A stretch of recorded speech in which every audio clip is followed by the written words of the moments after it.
It was in the late 1940s that a Wapishan woman made her way to Anai to build a home for her family of 4. She was directed to this space, which is called Kwatamang, named after black spider monkeys in the area. A lot of black spider monkey used to roam that area and this area, so it's named from there, black spider monkey. In Makushi is Kwata, and it was a male, so that was Mang. So that is how come the English version of it is Kwatamang. Vivian Moses is a local village leader. We talked to him about how direct payments to the community from the carbon credit scheme is benefiting Kwatamang. The community has been earmarked $15 million and has decided to work on food security through agricultural projects. That's important because of the health, diet for the community and the children. So that is very important because sometimes we may run short of food and we don't have no cassava. We might run out of vegetables. So that is the importance of our aim to focus on agriculture. A cassava farm is one of the projects, and it makes sense, since cassava figures in the staple diet of the people of Kwatamang and has a variety of uses. Tell me how you use cassava here. We use cassava as cassava bread and farine, kesrip, tapioca, par curry, and the juice. We live from cassava, so that is why we are focusing to plant cassava. The cassava farm Kwatamang has invested in is located miles away from the residential area to prevent animals disturbing the farm.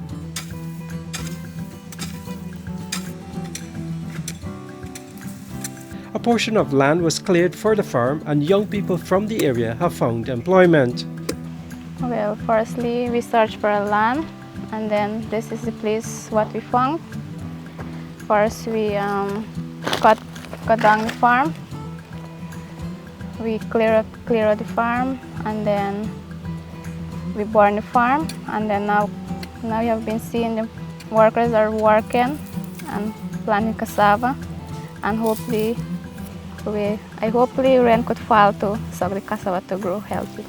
Closer to the village, one of the 2 sites identified for a vegetable farm, which will help to support the school feeding program and go also to individual homes. We see it as one of our needs in the village, where we don't have no vegetable shop or anything like that. When we do have vegetables, we have vegetables coming from like Latam, and it's not that fresh. So we want to have fresh vegetable for our children and for our own use. It's not that the villagers don't plant their own kitchen gardens. We try, but sometimes it's just for our home use, and then other people would come around, and then we don't have enough to supply. So we think in terms of supplying other households, so that is why we have 2 sites.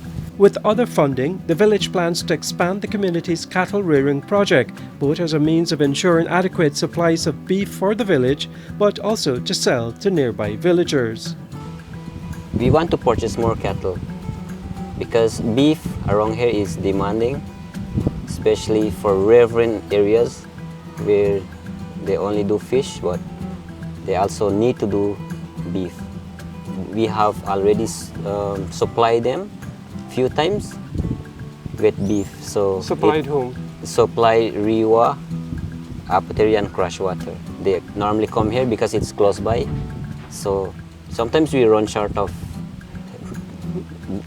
their demands. To support its agricultural ventures, Kwatamang has also bought a canter to transport the produce, and it is also rented out to others, and this serves as an income for the village. The forest payments Kwatamang has received is because of the push by the government to ensure economic benefits for conserving the rainforest, which traps and stores harmful greenhouse gases such as carbon dioxide, which damage the environment and cause catastrophic weather events like wildfires and floods.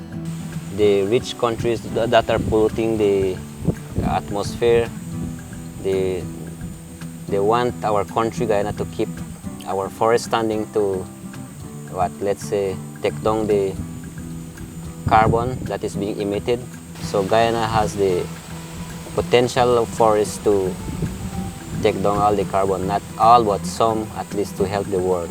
Through the voluntary market, the US firm Hess Corporation agreed to pay Guyana $750 million because the country's trees store over 19 gigatons of carbon.